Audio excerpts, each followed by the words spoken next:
Everybody, stop everything. I have made a terrible, terrible mistake. I need to correct the record. I need to correct the record. The record must be corrected. It turns out that in my recounting of last week's session, I blundered horrifically, and the record must be corrected. But first, I just wanted to say, very happy to say, that my dwarven character, Dawn, I now have a little mini for him. There he is. He's a big old chunky boy, as you can see. Nice little dwarven gravekeeper with his awesome shovel, +1 shovel there, which he uses like a great club, and his little lantern at the front there. And yeah, he's looking really cool. I actually got this guy from Etsy, from a shop which is called Epics and Stuff. I've got a couple of things from them already, so I'm doing a bit of a shout out to them because I really like their stuff. It's got a real like chunkiness to it, which is awesome. And the other great thing is every time I've ordered from them, and I've ordered a couple of minis from them now, they've always thrown in freebie. So the other one that I got from them previously, I got this little owlin cartographer. So you can see he's like looking at a map or something. He's pretty cool as well. I hope to play him at some point as well. And when I ordered him, I actually got a free little like myconid sprout as well at the same time. So there we go. So it's always really cool. Highly recommended. And he's now in the game. So I got to play with him yesterday. Super, super happy. His base was still wet when I was playing. So I was like really, really trying to be careful as I played him around the map. But it was awesome. Yeah, Slapshot for the win. Best painting method by far. As you can see, makes my painting ability look far better than it otherwise would. Slapshot, very good way of painting. But anyway, I'm getting a little bit distracted. I played session 4 of Dungeon of the Mad Mage, which means we've now actually played as many sessions of this little like side project as we have of our main campaign, which this is meant to be a break from. Them be the breaks sometimes, and we are still tracking our way through the first floor of this dungeon, following the almost TPK last session.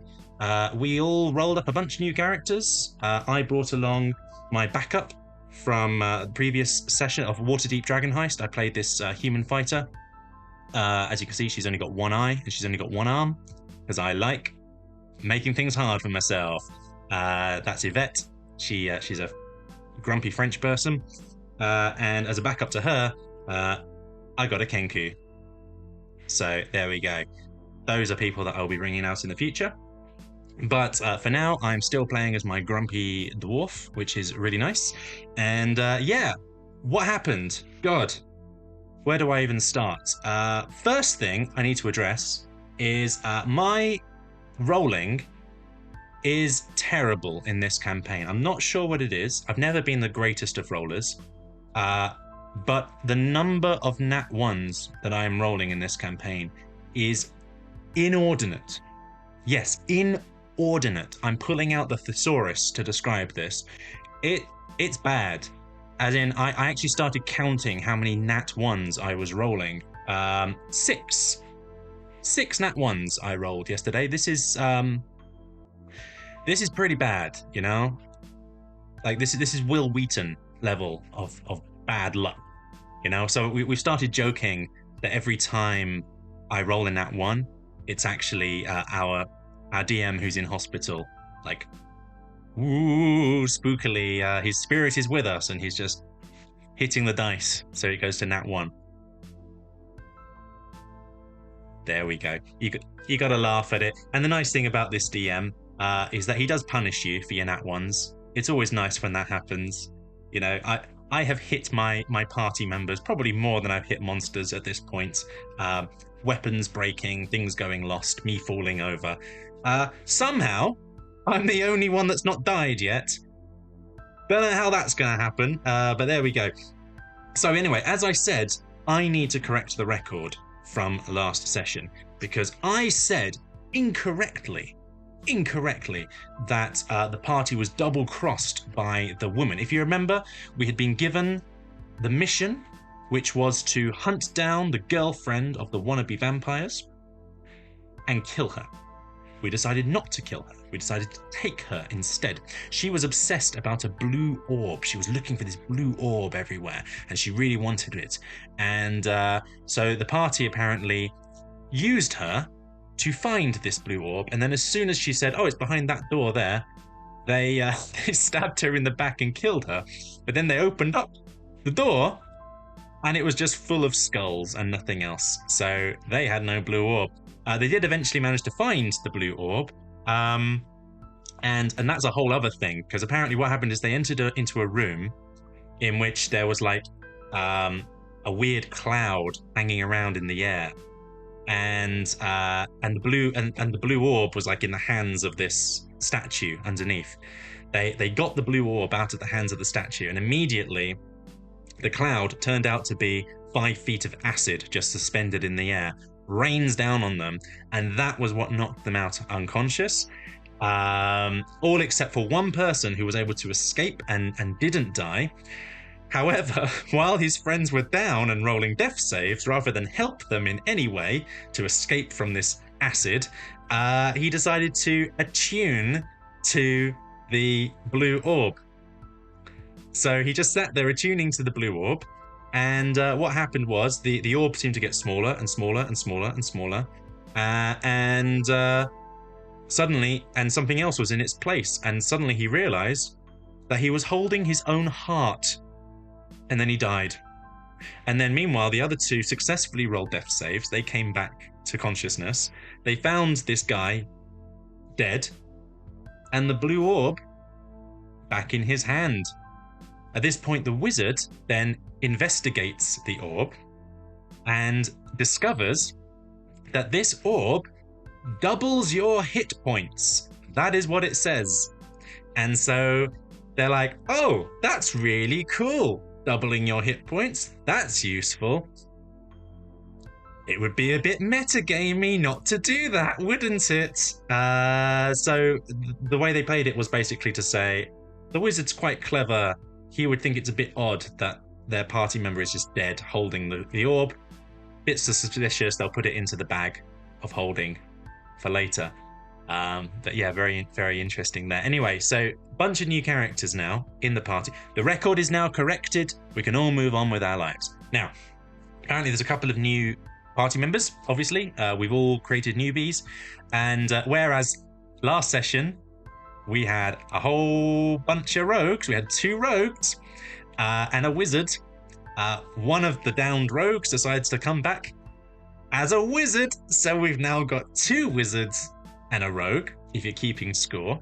However, then, the other rogue dies. He's the one who attuned to the orb. He comes back as a Goliath barbarian. And then the other wizard, the original wizard, dies. And he comes back as a half-orc barbarian. So we've now got 2 barbarians. What's party balance?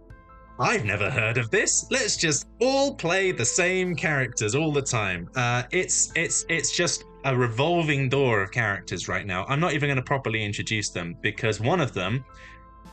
Okay, I am properly introducing him, I guess. He was a wizard, and he played himself as a coward. He had no damaging spells whatsoever in his spellbook. All of his spells, all they did was save his ass. Be it through AoE effects, be it through being able to run away, be it through giving himself more AC or whatever it might be. All of his spells were involved saving his life. And what had happened was his previous party in the Underdark had all died, and the Undermountain had all died, and he was the only survivor because he'd run away bravely, like Sir Robin.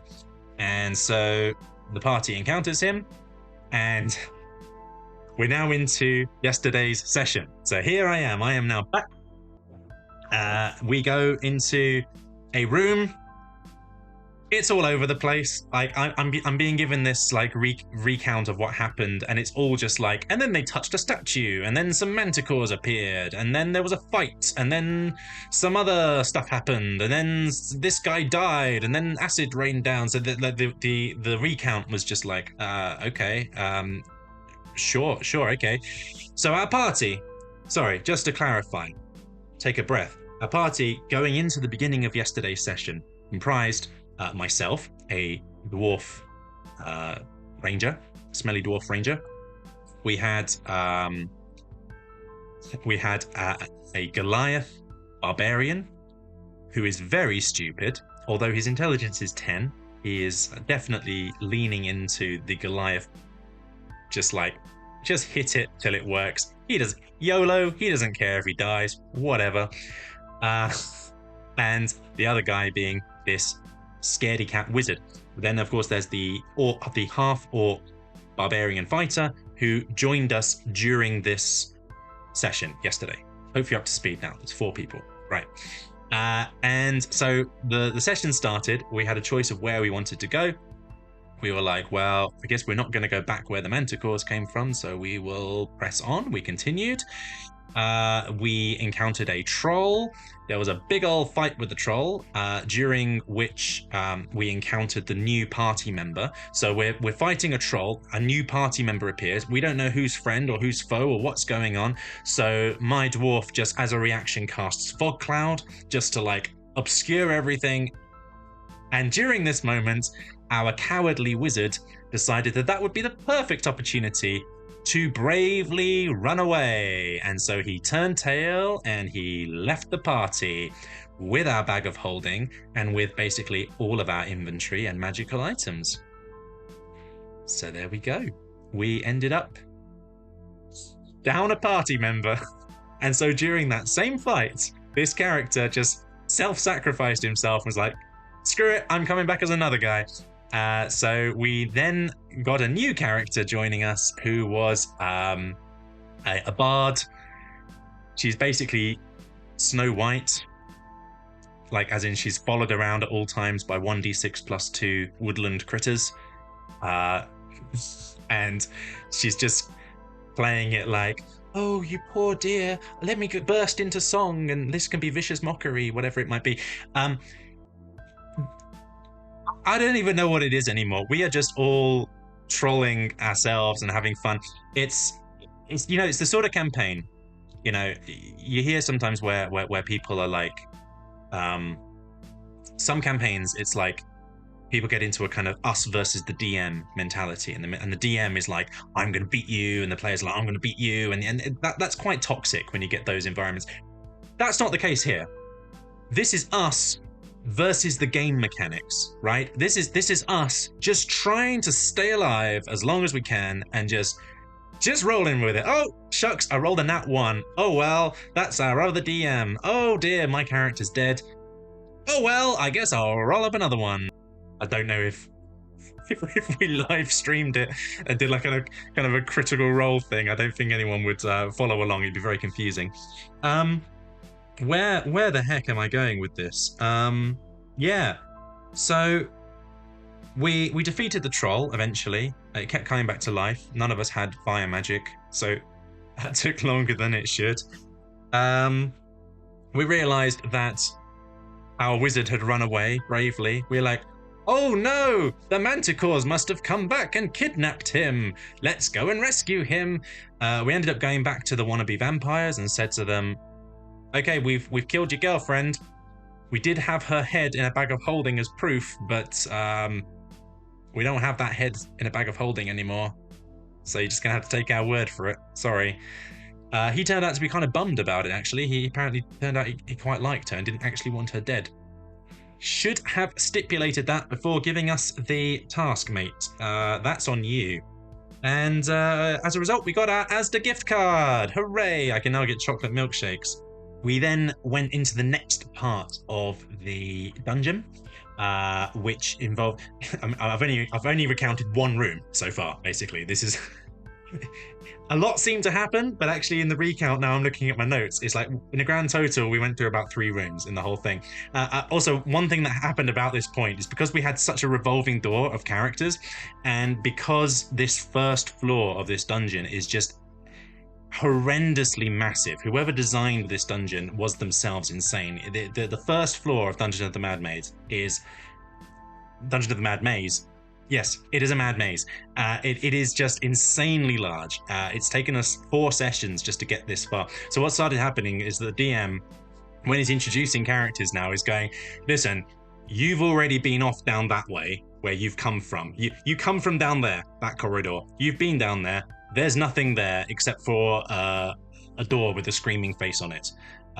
Your party members touched it and they're all dead now. So nothing else is down there of note. And he'll say to someone else, you've been down that way and there was nothing there. And so in this way, he's kind of corralling us in the right direction, just simply through process of elimination. We're like, oh, I guess we won't go that way. We'll go this way instead.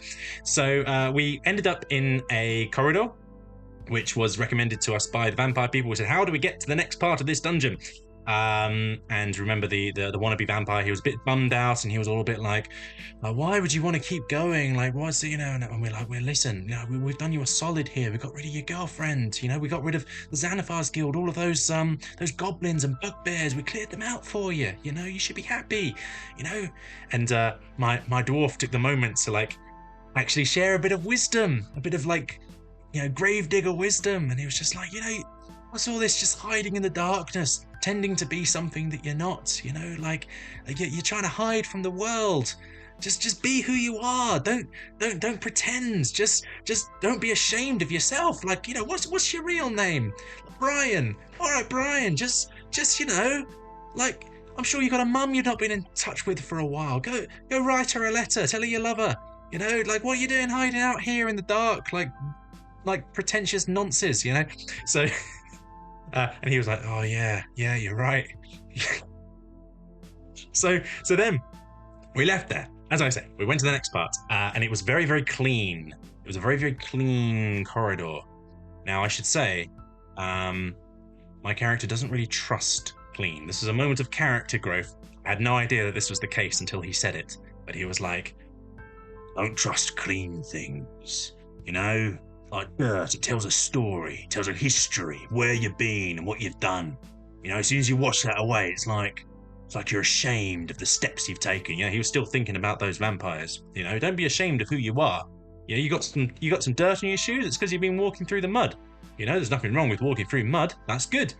So that's his attitude. You know, he doesn't trust clean stuff. So he's walking through this corridor, doesn't like it. We come to a mirror at the end. That is a puzzle that we cannot solve. We then go back and we find, gosh, I can't remember what it was now. I think it's like a statue or something. There's a lot of statues in this place. We find a statue and we get, one of the characters gets sucked through it and they find themselves in a room with the Mad Mage himself. And he says to them, I will tell you 2 true things and 1 lie, and you won't know what it is, so you can ask 3 questions. And so we decided to ask him, essentially, how do we get past the mirror? And he says, you need to take a wand and snap it. We don't have a wand. We had one. It's in our bag of holding that was stolen from us. We then say, well, how do we get to the next part of the dungeon? He gives us instructions. Okay, great. And then finally we say to him, is there anything in this this labyrinth that we're inside? Is there anything that you want us to see? Is there anything that you think we should see? We're kind of running out of questions at that point. And he tells us that on level 15, there's an obstacle course that we really should take part in. All right, we're not on level 15, we're on level 1. So that, of those 3 answers, and I really hope it's not the lie, I hope it's one of the truths, he's given us instructions on how to get to the next floor. Wonderful. So we start following those instructions. We encounter a gelatinous cube along the way, which is the reason why the place is so clean. So we're fighting this gelatinous cube, during which time Gorn gets sucked into the gelatinous cube, and he's able, because he's very strong with athletics, he's able to burst his way through and escape. But oh my gosh, he is clean! He has been inside a gelatinous cube. And for the first time in years, there is not a speck of dust or dirt or mud or crap on him. Gorn is clean. And remember, that's the one thing he hates. He doesn't trust clean things, and so he has a psychotic break. I rolled a wisdom save. Failed that spectacularly because, you know, nat 1s, love those things. So I just roleplay a psychotic break. I'm not participating anymore in this battle. I'm just sitting in the corner saying, don't look at me! And after this, another nice moment of roleplay, because remember now we've got this bard, this Snow White character that's following us around, who has a lot of like woodland critters following her. And at one point earlier in the session, I cast Speaks with Magic, which I can do as a Speaks with Animals, which I can do as a ranger natively.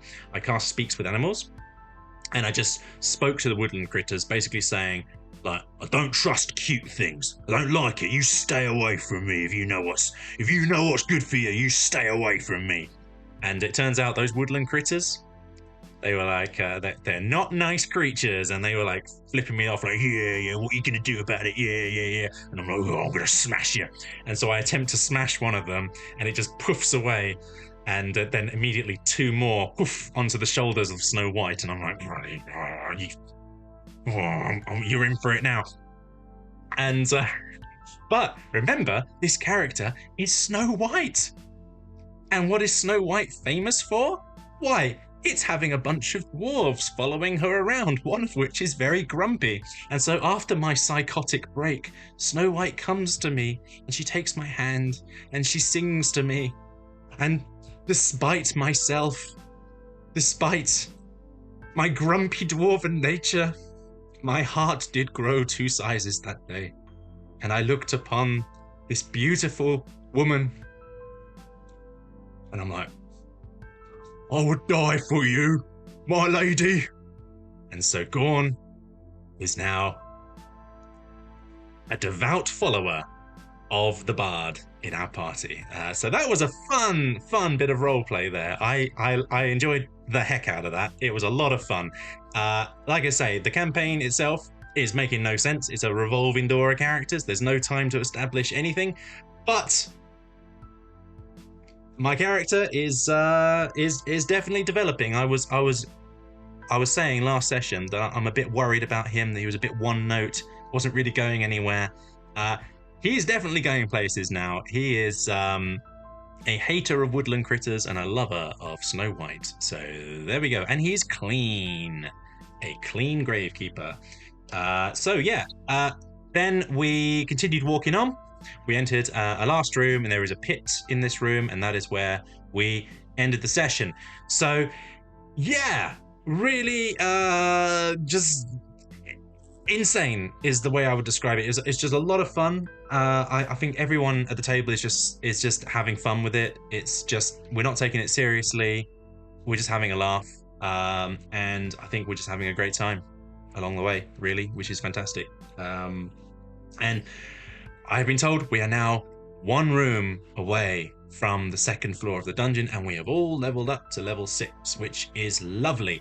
And I realized halfway through like yesterday's session that I'm basically playing my guy as a cleric of the grave, the way that he kind of reveres death, and he abhors the undead, and he thinks it's an abomination. And so I think on the next level up, just because of his reverence for the dead and his reverence for his role as a custodian of death, I think he will definitely get a level in cleric. It's not great from a multi-classing point of view, but it does work from a character point of view. Oh, or maybe druid. That could work. Yeah, he could multi-class as a druid. Circle of spores. Yeah, get some mushrooms growing on his dirty face. Yeah, love it. Anyway, sorry, I am sidetracking myself here. Yeah, really great campaign, and we're having a lot of fun, and we really want to just see it through now to the end. I think none of us want to stop. This is wonderful. Yeah. See you next week.